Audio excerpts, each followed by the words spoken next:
Hello everyone, আমি আসিফ ইকবাল। আজকে আমরা এক চলক বিশিষ্ট দ্বিঘাত সমীকরণ কিভাবে সমাধান করতে হয় সেটি শিখব। প্রথমে আমরা বুঝি যে এক চলক বিশিষ্ট দ্বিঘাত সমীকরণ কোনগুলোকে বলতেছে।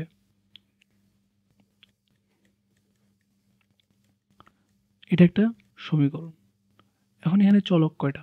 চলক একটা, সেটা হচ্ছে শুধুমাত্র এক্স। এক্স এর মান কি? পরিবর্তনশীল, সেই জন্য আমরা কি বলতেছি, এক্স একটা চলক। চলক কোনগুলোকে বলে? যেগুলোর মান হচ্ছে পরিবর্তনশীল। এখানে যদি আমি শূন্যের জায়গায় অন্য কিছু বসাইতাম তাহলে এক্স এর মানটা কি হয়ে যেত? পরিবর্তন হয়ে যেত।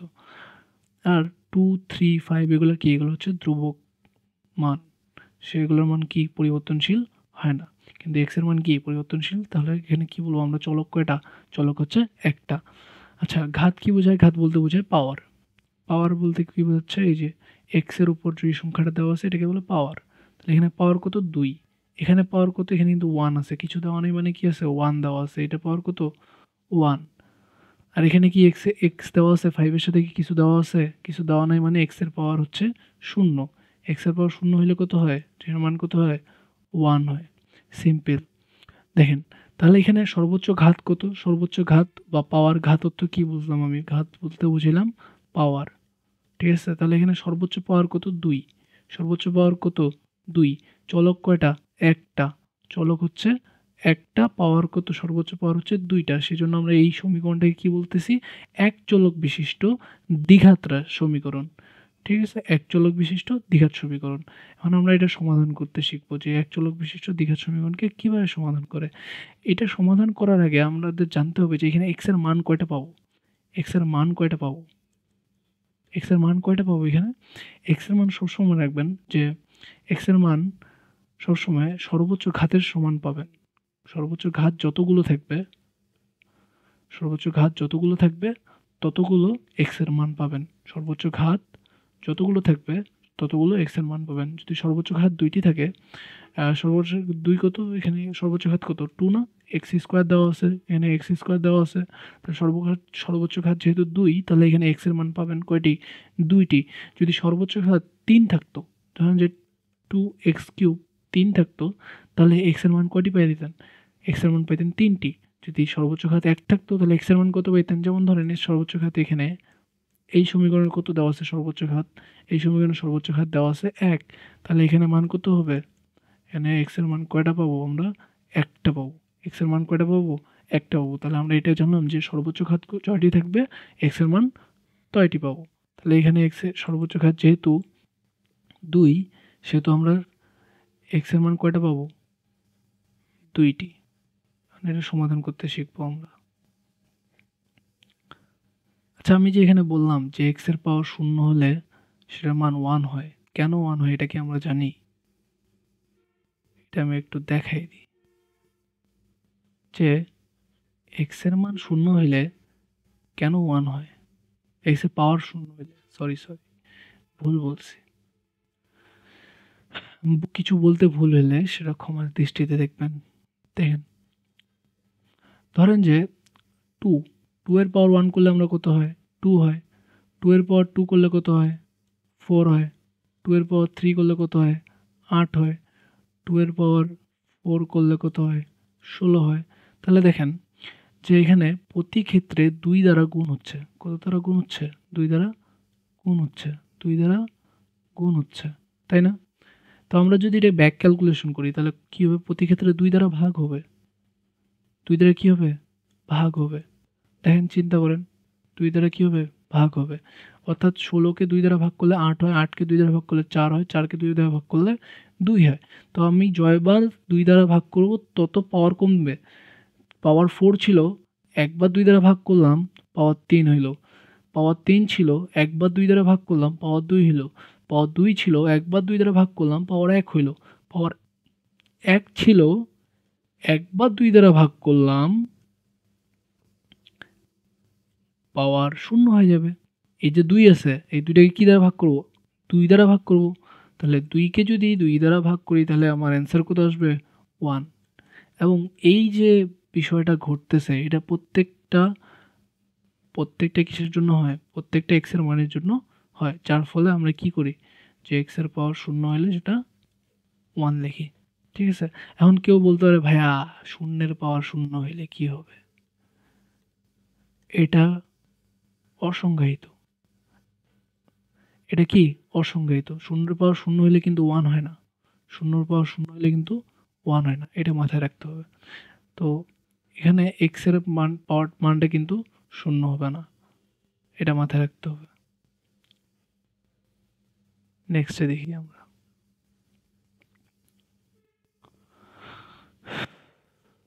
তাহলে এটা আমরা শিখলাম কেন হচ্ছে কোনো বাস্তব সংখ্যার উপর পাওয়ার শূন্য হলে সেটা 1 হয়। এটা বইয়ে অন্যভাবে প্রমাণ করে দেওয়া আছে, কিন্তু আমি সহজভাবে প্র্যাকটিক্যাল ওয়েতে দেখিয়ে দিলাম যে কেন শূন্য হচ্ছে না। আমরা তো এমনও হইতে পারতো যে 2 এর পাওয়ার শূন্যতে শূন্য হচ্ছে, এমনও তো হইতে পারতো। মানে প্রথম দেখে এরকম মনে হয় যে কোনো কিছু পাওয়ার শূন্য থাকলে শূন্য হইতে পারে, কিন্তু না। কেন এটার মান 1 হচ্ছে সেটা আমি দেখাই দিলাম। দেখেন, নেক্সট আমরা মেইন টপিকে আসি। ax² plus bx plus c equal 0। তো কেউ কেউ বলতে পারে এখানে 4টা চলক আছে, 1 2 3 4 5। না, এখানে 4টা চলক, সরি 5 কেমনে করলাম, 1 2 3 4, 4টা চলক বলতে পারে, কিন্তু এখানে চলক আছে কয়টা? একটা। সেটা কি? x। বাকি যে a b c আছে এগুলো আমরা আগেই বলে দেবো, এগুলো হচ্ছে কনস্ট্যান্ট। কনস্ট্যান্ট বলতে কি বোঝায়? ধ্রুবক সংখ্যা। তাহলে আমরা এটা যেহেতু কনস্ট্যান্ট বলে দিলাম, আর এখানে একটা জিনিস মাথায় রাখতে হবে যে a এর মান কিন্তু শূন্য হবে না, নট ইকুয়ালস টু 0। কেন a এর মান শূন্য হবে না? আপনি চিন্তা করেন a এর মান কেন শূন্য হবে না? a এর মান যদি শূন্য হয় তাহলে এই সমীকরণটা কি দাঁড়ায়? এই সমীকরণটা দাঁড়ায় হচ্ছে bx প্লাস c। তাহলে এটা কি আর দ্বিঘাত সমীকরণ থাকলো? এটা কি আর দ্বিঘাত সমীকরণ থাকলো? না। এখন ঘাত কয়টা? একটা। এখানে সর্বোচ্চ ঘাত কয়টা? একটা। এখানে কি আর দ্বিঘাতের অস্তিত্ব থাকলো? থাকলো না। সেই জন্য এর মানটা কি হইতে পারবে না? শূন্য হইতে পারবে না। একদম সিম্পল হিসাব কিতাব। এখন দেখেন, এটা সমাধান করার জন্য আমাদের ডিরেক্ট একটা সূত্র আছে। সেটা কি? X equal minus plus minus minus b plus minus root over b square minus 4ac by 2a। আমি বলছিলাম জয়টা ঘাত থাকবে তো এটা সমাধান আসবে। এখানে কিন্তু দুইটা সমাধান দেখতে পাচ্ছি, একটা প্লাসের জন্য সমাধান পাবো, একটা মাইনাসের জন্য সমাধান পাবো। এটা কিছু সুন্দরভাবে লিখি। তাহলে প্লাস, সরি, x1 এর জন্য কি পাবো? প্লাস দিয়ে একটা মান পাবো, আর x2 এর জন্য মাইনাস দিয়ে আর একটা মান পাবো। এই দেখেন, এখানে প্লাস একবার, এখানে একবার মাইনাস। তাহলে বাকি সূত্র সেমই থাকবে, শুধু প্লাস আর মাইনাসে চেঞ্জ হয়ে দুইটা মান পাবো এই সমীকরণের জন্য। এখন এই যে সূত্রটা আমরা ডিরেক্ট আনতেছি, এই সূত্রটা কিভাবে আসলো সেটা আমরা প্রমাণ করে দেখাবো। তো আপনার যদি যে কোনো এই ধরনের, এটাকে বলে জেনারেল ফর্মুল, জেনারেল একটা ফর্ম, ঠিক আছে? তার মানে এই ধরনের যে কোনো ম্যাথ আপনার আসুক, এখানে আমি ম্যাথের কয়েকটা এক্সাম্পল আছে বইয়ে দেখেন। এই যে দেখেন, প্রত্যেকটাই কিন্তু একই ফর্ম, এই ফর্মে আছে, তাই না? প্রত্যেকটা এই ফর্মে আছে। দেখেন, এই যে এখানে একটা 2 নাম্বারটা আপনার মনে হতে পারে যে এটা ওই ফর্মে নাই, কিন্তু এটাও কিন্তু ওই ফর্মে আছে। কিভাবে ওই ফর্মে আছে? এখানে যদি মাইনাস দিয়ে গুণ করে দেন, দেখেন 3 minus 4x minus 2x square equal 0। এটাকে যদি মাইনাস দিয়ে গুণ করে দেন তাহলে আসবে কত? 2x square plus 4x minus 3 equal 0। এখানে মাইনাস দিয়ে গুণ করে দিলে কি হয়ে যাচ্ছে আমাদের? আবার এই ফর্মে চলে আসতেছে। দেখেন, এই ফর্মে চলে আসলো। তো অনেকে আবার বলতে পারে ভাইয়া এখানে আমাদের যদি এরকম হতে থাকে যে x square plus 2x plus 3 equal 0, এটা তো এই ফর্মে নাই। দেখেন ভাই, এখানে এর মান নাই। এখানে এর মান নাই মানে কি? এখানে এর মান 1। এগুলো ছোটোখাটো ভুল করা যাবে না, এগুলো সিম্পল। মানে প্রথম নতুন নতুন দেখে এগুলা মনে করেন যে একটু কনফিউশন থাকতে পারে যে ভাই এখানে তো এর মান নাই, এখানে এর মান কত হবে? এখানে কিন্তু যদি আপনার এক্স স্কোয়ারের সাথে কোনো কিছু না থাকে তার মানে আপনি বুঝে নেবেন এখানে এর মান 1। যেমন এখানে এক্স এর পাওয়ার কোনো কিছু দেওয়া নেই, মানে এক্স এর পাওয়ার কত দেওয়া আছে? 1। ঠিক আছে? সিম্পল হিসাব। আর এখানে এক্স দেওয়া নেই মানে কি? এক্স এর পাওয়ার 0। এগুলা বেসিক। দেখেন, আমি এখন মেইন টপিকে আসি যে এইটা কিভাবে সমাধান করব। তো আমরা দেখতে পাচ্ছি যে আমার লাগবে এক্স এর মান। কিসের মান লাগবে? এক্স এর মান। কিন্তু আমার এই সমীকরণে আছে কি? X square.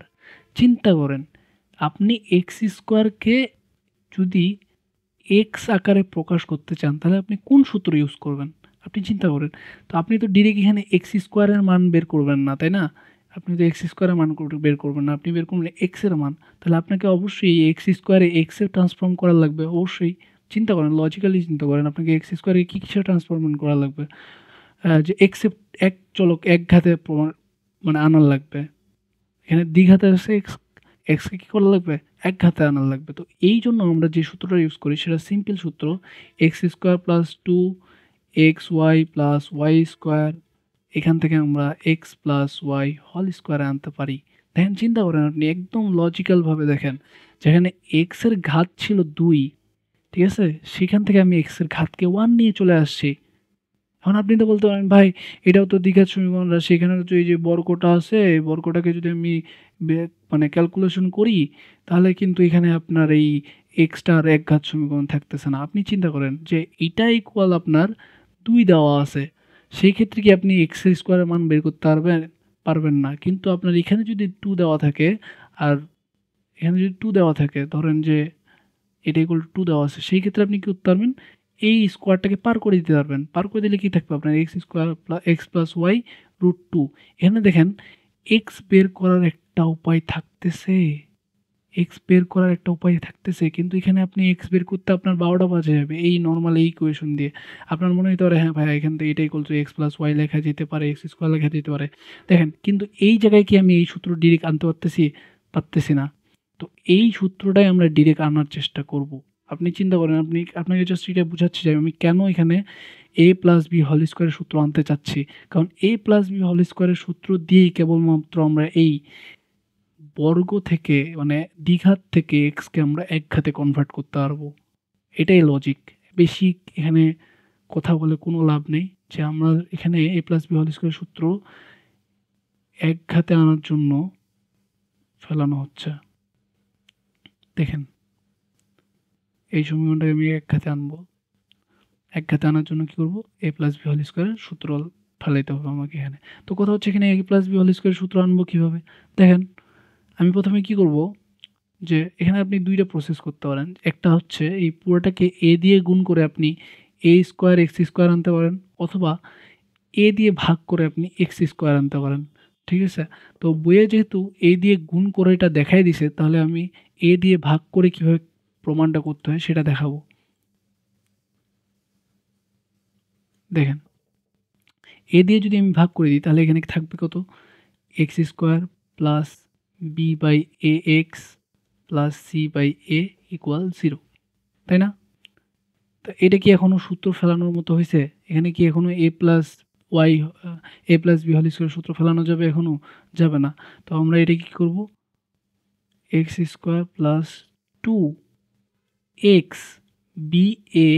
এখন দেখেন, এখানে আমি কি করার চেষ্টা করতেছি? আমি এখানে চেষ্টা করতেছি এক্স স্কোয়ার প্লাস 2ab, অর্থাৎ এখানে এখানে আরেকভাবে বলি a square plus 2ab b square, এটা আনার চেষ্টা করতেছি আমি, তাই না?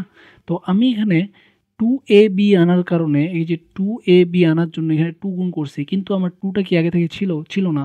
তার কারণে আমি কি করব? 2 দিয়ে ভাগ করে দেবো, যাতে 2 কেটে যায়। তাহলে আমার এটা যদি x হয়, এটা যদি x হয়, তাহলে এই পুরাটা আমাকে y হইতে হবে।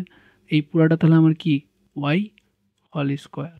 তাহলে এবার দেখেন তো, a square plus 2ab plus b স্কোয়ারের সূত্র চলে আসছে না? আসছে। কিন্তু এখানে চিন্তা করেন, আপনার এই পার্টটা কি আগে আপনার ইকুয়েশনে ছিল না।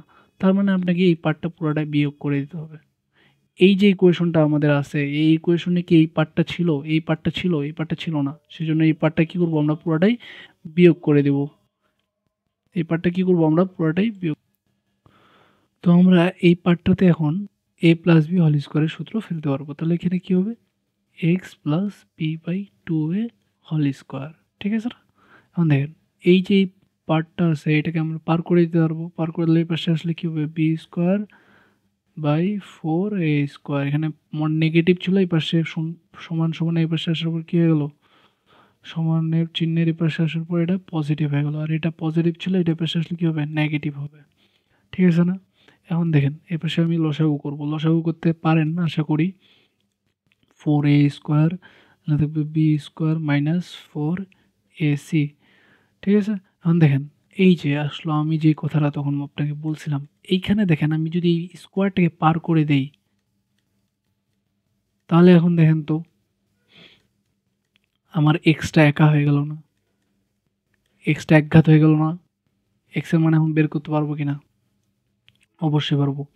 এই যে রুটটা কিন্তু পুরাটার উপরে আছে, কেউ ভাবেন না যে শুধু উপরে আছে। এখন রুটটা আমি উপরে রেখে দেব, কারণ উপরের পার্টটা রুট করা যায় না। আর রুট করলে কি হয়, একটা প্লাস মাইনাস আসে, এটা আমরা জানি। রুট করলে কি আসে, একটা প্লাস মাইনাস। আর নিচে 4কে রুট করলে কি হবে 2, আর a স্কোয়ারকে রুট করলে কত আসবে a, ঠিক আছে। আর এখানে আপনার থাকলো কি x plus b by 2a, তাই না? এখন এক্স এর মান যদি আমি বের করতে চাই তাহলে থাকবে minus 2a plus minus b square minus 4ac by 2a, এখানে একটা রুট। দেখেন আপনার সূত্র চলে আসছে। তাহলে এখানে থাকলো যদি লসাগু করেন 2a minus b plus minus root over b square minus 4ac by 2a। এখন বুঝলেন কেন আমি এটাকে a প্লাস বি হোল স্কোয়ারের সূত্রতে আনছিলাম, যাতে এখানে আমি এই এক্সকে এক ঘাত বানাইতে পারি। এখন এক্সকে এক ঘাত বানানোর পরে এক্সের মান চলে আসছে, দেখেন এটাই অ্যান্সার। এখন এই সূত্র দিয়ে আপনি এই সূত্রটার এখানে কি ভুল লিখছি আমি, সরি এখানে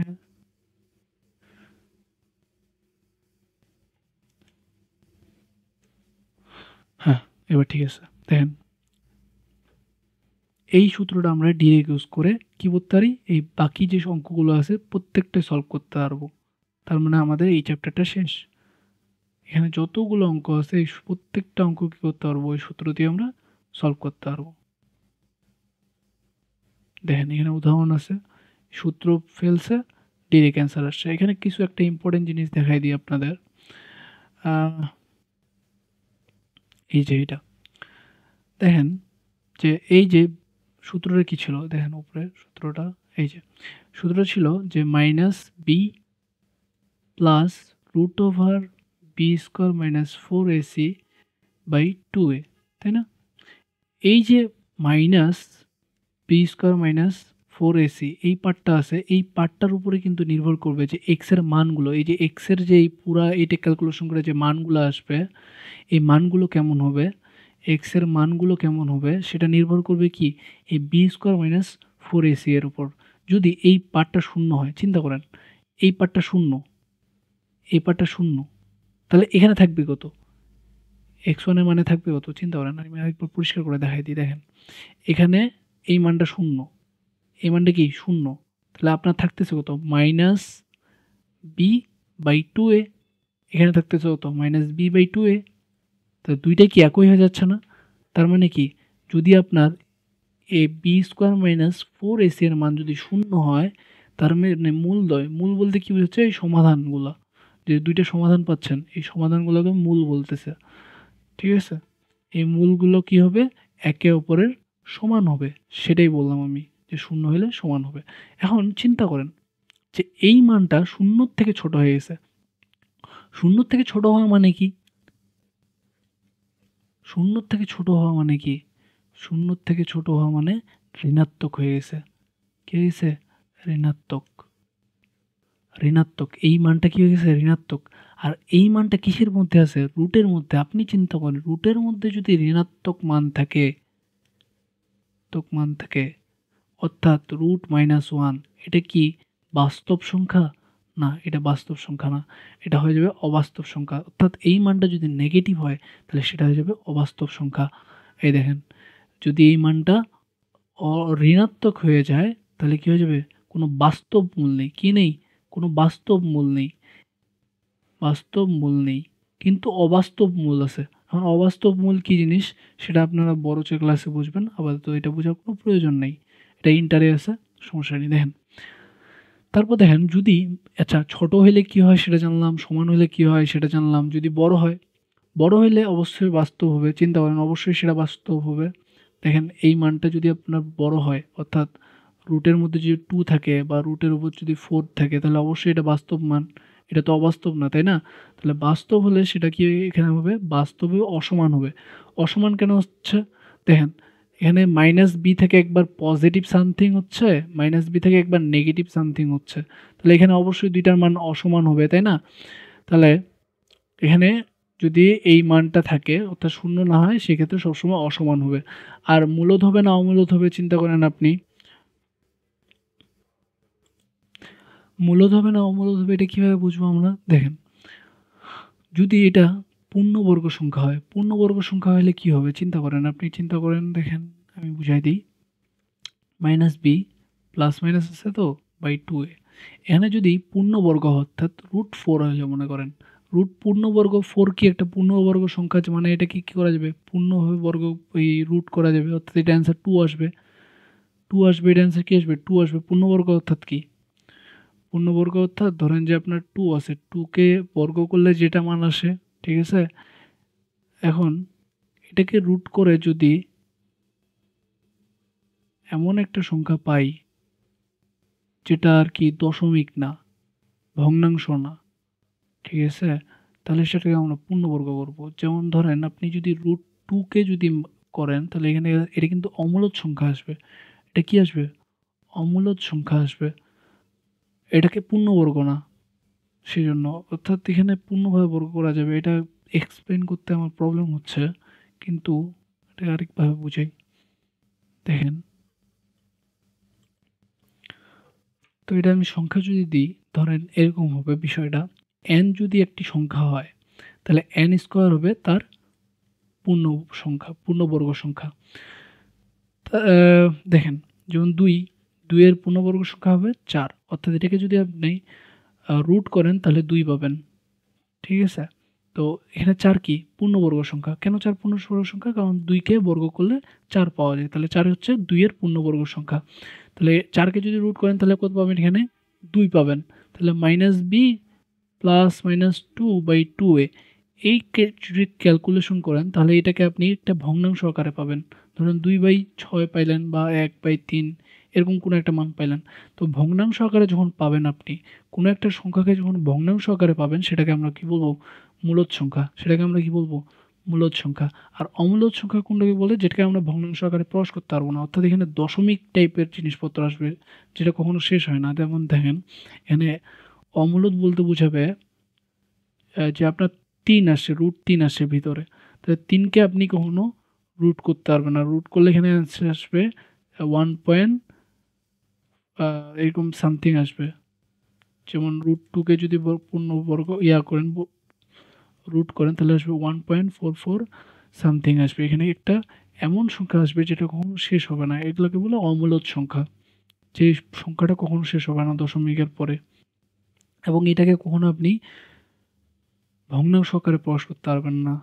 এখন এখানে কিন্তু একটা বিষয় আছে, যদি আপনার এখানে যে 1.444444 এমন আসতেছে, তাহলে এটাকে কিন্তু আপনি কি করতে পারবেন? ভগ্নাংশ আকারে প্রকাশ করতে পারবেন। এটা কিন্তু অমূলদ সংখ্যা না। কিন্তু আপনার যদি এরকম আসে 1.435541 2, অর্থাৎ এখানে কোনো এমন প্যাটার্ন নেই, অর্থাৎ র্যান্ডমলি আপনার সংখ্যা আস্তে আস্তে আস্তে আস্তে অসীম পর্যন্ত সংখ্যা আস্তে আস্তে র্যান্ডমলি যে কোনো মান আসতে আসে, তাহলে সেটাকে আমরা বলবো অমূলদ সংখ্যা। এবং এটাকে আপনি কখনো ভগ্নাংশ আকারে প্রকাশ করতে পারবেন না। কিন্তু যদি আপনার এখানে একটা প্যাটার্ন আসে, যেমন ধরেন 1.22 আসলো, আবার 11 22 11 22 11 এরকম করে অসীম পর্যন্ত চলে গেছে, তাহলে এটাকে কিন্তু আমরা মূলদ সংখ্যা বলতে পারি, অর্থাৎ এটাকে ভগ্নাংশ আকারে প্রকাশ করতে পারবো। বুঝছেন মূলদ সংখ্যা আর অমূলদ সংখ্যার মধ্যে পার্থক্য? তাহলে আমরা সবসময় মাথায় রাখবো যে যদি আমরা রুটের মাঝে পূর্ণ বর্গ সংখ্যা আসে তাহলে অবশ্যই আমরা অ্যান্সারটা কী পাবো? মূলদ সংখ্যা পাবো। আর যদি পূর্ণ বর্গ না হয় তাহলে সেটাকে আমরা অমূলদ সংখ্যা পাবো। ধন্যবাদ সবাইকে, আজকে এই পর্যন্তই। এগুলো ইম্পর্টেন্ট টপিক ছিল, আর এখানে যে সমস্যাগুলো দেওয়া আছে এই সমস্যাগুলোর সমাধান সে সূত্রটা ইউজ করলে আপনারা পারবেন ইনশাল্লাহ।